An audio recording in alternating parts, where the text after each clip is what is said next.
Welcome to our MOOC, massively online open course on basic steps in magnetic resonance. Today we shall be talking about spin-spin couplings that are the subject of chapter 3 of Peter Hoare's book. The appearance of multiplets in NMR spectra is familiar to all practitioners of analytical NMR, quite familiar to virtually all chemists, to many biologists, and even to a few physicists. However, not all of these are aware of the subtle aspects of multiplet structures. Spin-spin couplings were originally discovered by serendipity in the 1950s by Erwin Hahn in Berkeley. Erwin Hahn noticed that spin echoes were modulated. This observation came shortly after Hahn's invention, or perhaps one should say discovery, of spin echoes. More about this in chapter 6.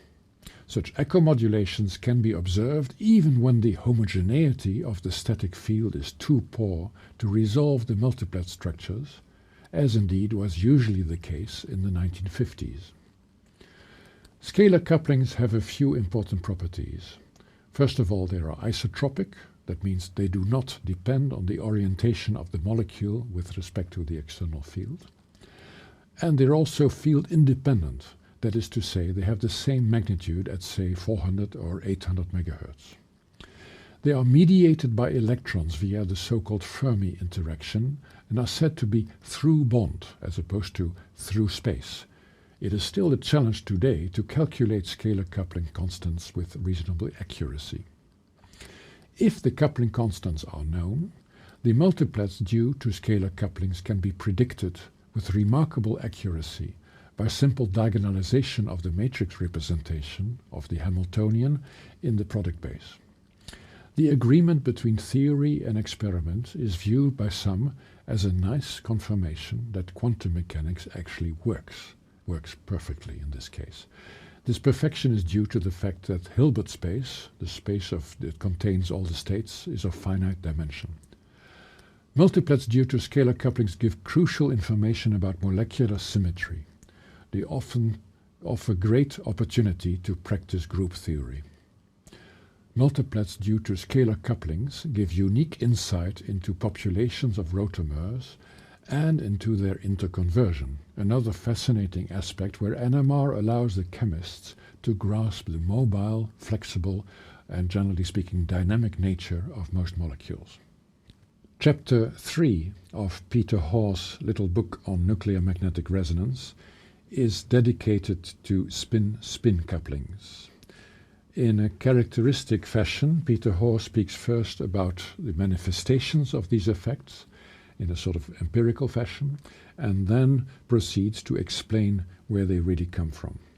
So you will see these chapters one after the other, as usual. So multiplets, particularly in proton NMR spectra, are quite familiar to the practicing chemist, particularly to organic chemists, because they allow them to identify the fragments of the molecules that they are trying to analyze or that they have synthesized or hope to synthesize. Now we shall start with the very important example of ethanol again, but now observed in a magnetic field, a modern magnet that has a sufficient homogeneity so that we can not only resolve the three chemical shifts of the OH, methylene and methyl protons, but also the fine structure which is due to the scalar couplings. And as most chemists will know, the CH2 group is split into a quartet because the CH2 group has as neighbor the CH3 group, while the CH3 group is split into a triplet because its neighbor is a CH2. This kind of logic is kind of instinctive for many chemists, but in fact it's not so easy to explain. And one of our objectives is to go into some detail in the course of this chapter. Multiplets are perhaps best explained in so-called heteronuclear systems, where we have, for example, one proton, which has a spin 1/2, with two states, alpha and beta, and one carbon-13, also with two states, alpha and beta. Now we can take a molecule which only contains two such spins, for example, the conjugate base of formic acid, or formate if you will, which apart from the proton here has a single carbon-13, about 1% in natural abundance, or up to 100% if we enrich the material in the appropriate isotope. Now, there will be two spectra. There is, if we take a field of 9.4 Tesla, then there will be a chemical shift here in the vicinity of 400 megahertz, and another chemical shift of the carbon-13 in the vicinity of 100 megahertz. In both cases, however, we do not see singlets, but we see a doublet, so the proton signal is split into a doublet, and so is the carbon signal, and it turns out that the splitting is exactly the same. If we wonder where this comes from, we have to look at the energy level diagram and remember that spectral transitions or lines in the spectrum always correspond to differences in energies. If we consider a single isolated proton, then it can be either parallel, its polarization can be parallel with the magnetic field, we sometimes call this the alpha state, or it can be anti-parallel, in which case we call it the beta state. Of course, between the two energies there is only one transition, which is near 400 megahertz, and consequently we observe a singlet, like here. But if we now have a carbon-13 in the vicinity, it turns out that that carbon-13 itself can be alpha or beta, and in this case we assume that the carbon is in the beta, that is to say the anti-parallel configuration, and remains in the beta anti-parallel configuration while the proton is undergoing its transition. It turns out, and this is the manifestation of the scalar coupling, that the splitting between these two states is larger than the splitting between the two states in the absence of a carbon. Conversely, if we consider a carbon which is polarized parallel to the magnetic field in the alpha configuration, like here, then it turns out that the splitting between the two levels where the proton goes from parallel to antiparallel is reduced.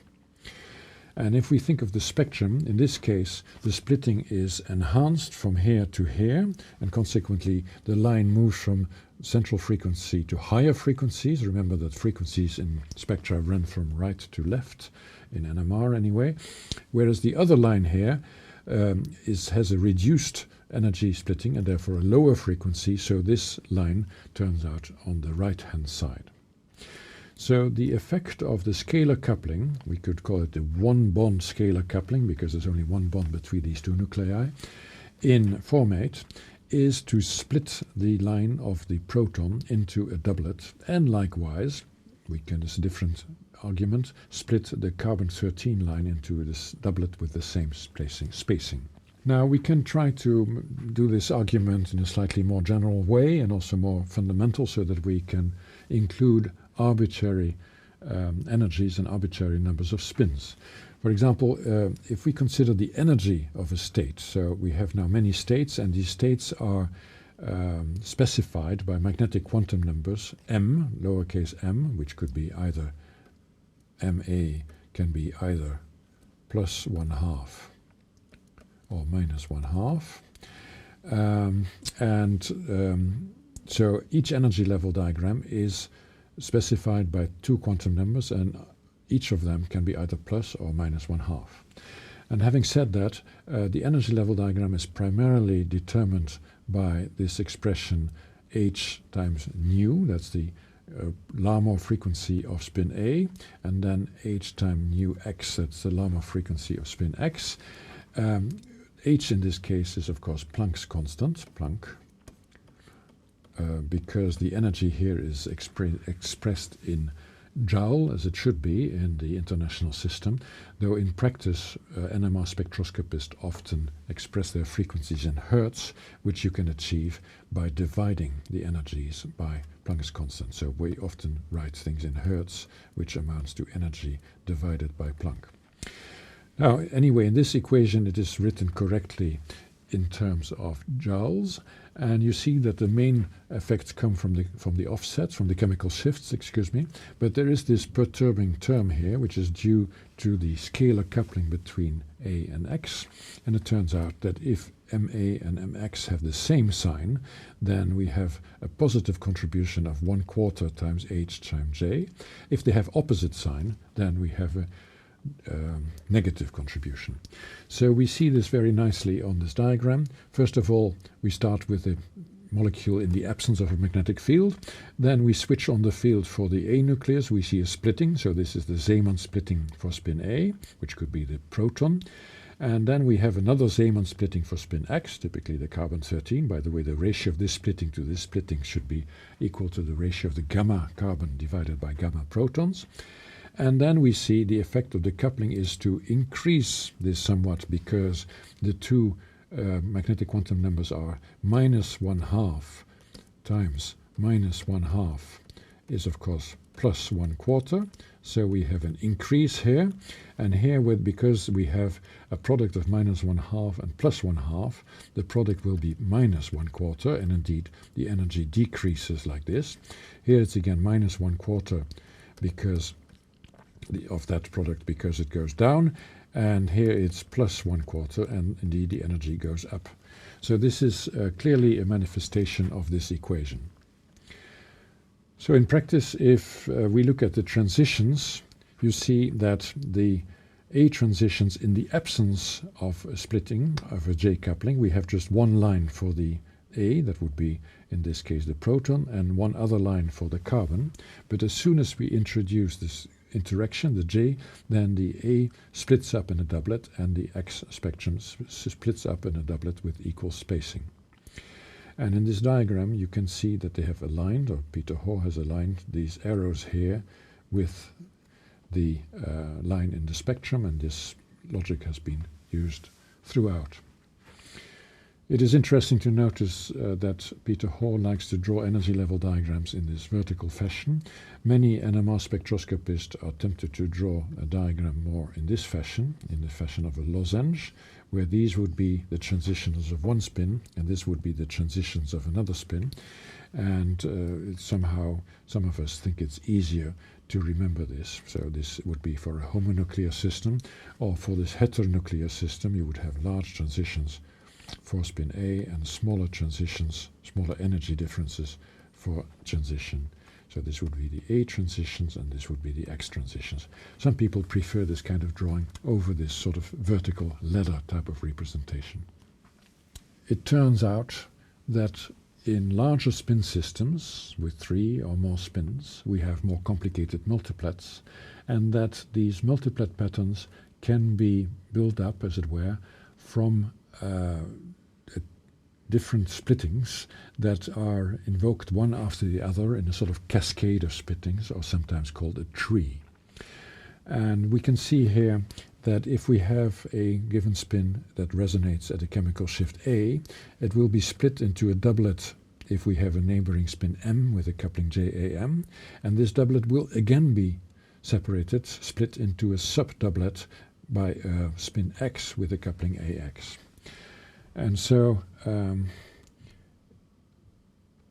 if we assign different spins different polarizations, it turns out that the leftmost line in the multiplet, if all J couplings are positive, corresponds to a situation where both M and X are negative, or they could both be in the beta position.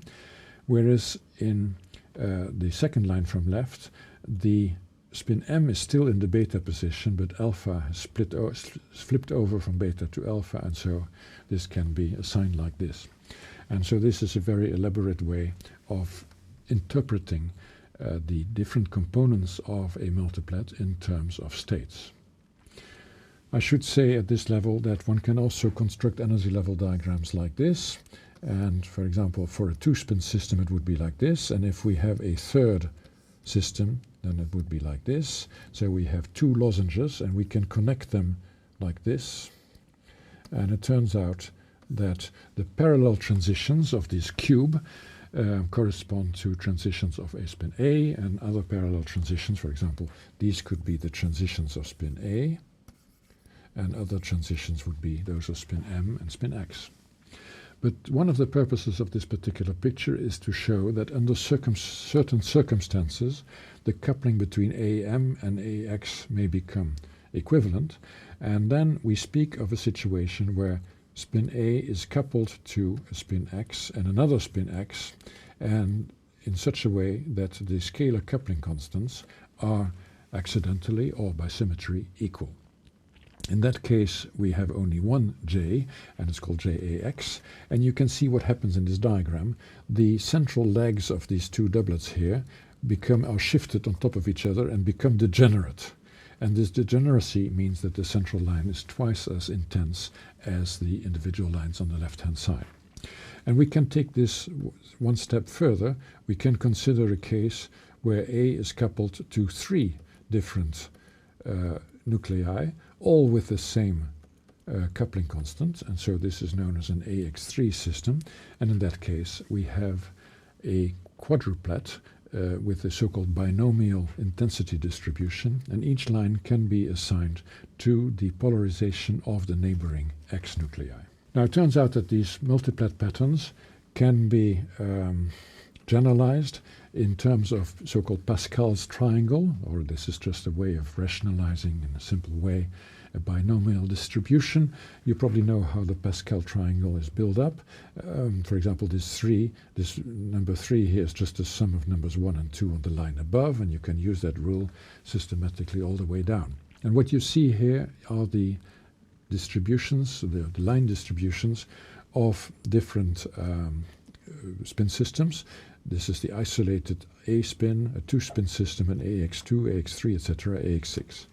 Now you may think this is purely formal. Well, in fact it is not, and it goes a long way further. You could, for example, consider a situation where we have silicon 29, which has a spin 1/2, and which is surrounded by 4 methyl groups.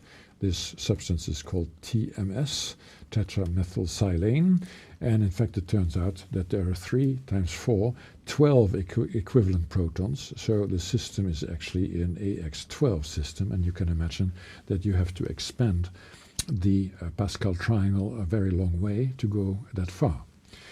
By the way, these intensity rules are not always easy to identify on the spectrum, because it turns out that the outer lines here are very weak compared to the central lines, and sometimes you just don't see the outer lines.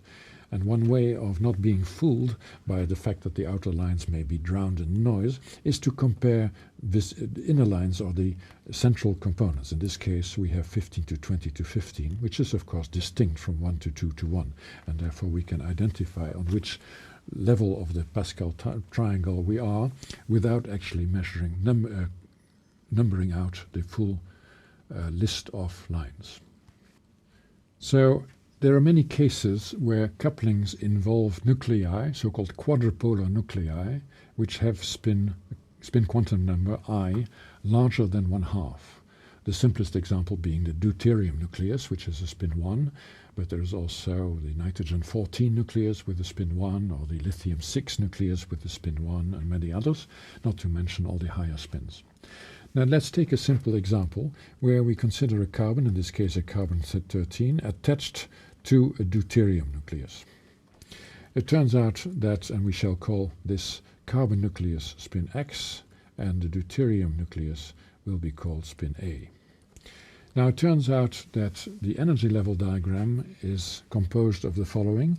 For the deuteron, which has I equal 1, and therefore magnetic quantum numbers of spin A can be either -1 or 0 or +1, well, we find these 3 levels corresponding to the -1, the 0, and the +1 quantum numbers of the deuteron. And they are split by this transition, which actually is degenerate to this transition, which is just the Zeeman interaction for the deuteron. If we're in isotropic phase, these are always degenerate, so there is actually no evidence that this is a quadrupolar nucleus. But if we look at the carbon-13 next door, then we have to take into account that there is also a splitting for the carbon-13. And we see here that this one here has, let's call the quantum number S to avoid confusion, and in this case mx can be -1/2 or +1/2. This is what we call the beta or alpha states. And you see that now we have 6 energy levels, and we have a certain amount of transitions here. We see on the carbon side, that is to say on the X side, we see these 3 transitions. So as before, this is nicely aligned with this peak, and this is aligned with this peak, and so you see there's a relationship between the energy level diagram and the spectrum. Some people say that a spectrum is nothing else but a peculiar projection of the energy level diagram. On the other hand, if we look at the A side, it turns out that this line and this line are still rigorously degenerate. They have exactly the same frequency, so they end up with a doubly degenerate line on this side here. And likewise, these two transitions here are exactly degenerate and pile up on top of each other and give this doubly degenerate line. The remarkable thing now is therefore that on the X side, that's the carbon-13, we don't have a binomial triplet, but we have a triplet with equal intensities 1, 2, 1, 2, 1. Now it turns out that there are more sophisticated quadrupolar nuclei, and we have an example here of boron-11, which has spin quantum number I equal 3½ and therefore the M of the boron can go from -3½ to -1/2 to +1/2 to +3½ So there are 4 distinct quantum states for each boron. If we take this peculiar molecule known as diborane, which comes from the condensation of 2 BH3 molecules, so we have 2H3 2 times give a B2H6, and it turns out that the structure of this B2H6 is a rather peculiar assembly that you see here, where we have so-called terminal protons. There are 4 of those, and each of these terminal protons only sees one boron-11. Incidentally, we assume that boron-10 has been eliminated by proper synthetic preparation. Now each proton sees just one boron, and consequently the terminal protons are split up into a quartet of 4 equal lines. So we call this a non-binomial 1 to 1 to 1 quartet, and that's characteristic of any spin 1/2 nucleus coupled to a spin 3½ nucleus. But more peculiar is what happens if we look at the bridge protons. So these protons actually have equal bonds to 2 borons and also equal scalar couplings. In fact, the whole molecule, as we shall see, is completely symmetrical. And these protons and these borons are magnetically equivalent. But if we want to understand the fine structure of the peak or the multiplet of that proton, the bridge proton, then we have to do a division into 4 peaks like this, and each of them has to be subdivided again into 4 equal peaks. But because the 2 couplings are equivalent, like we have seen in AX2 and AX3 systems, you see that there are now, for example, at this line here, there are 2 ways of getting there, either from here or from here. And therefore the intensity of that line is twice as high as the first line. So we get rather peculiar multiplets, 1 to 2 to 3 to 4 to 3 to 2 to 1, which is not a binomial multiplet. This does not fit into the logic of Pascal's triangle, but you see where it comes from. And by way of an exercise, I would like to encourage you to think of the next level. What happens if the proton were coupled to 3 boron nuclei? Then, of course, we have an even more complex multiplet, and the challenge would be to determine its multiplicity. This is not an academic question, since there are actual molecules that have that pattern. So this concludes part 1 of this chapter. Thank you for your attention.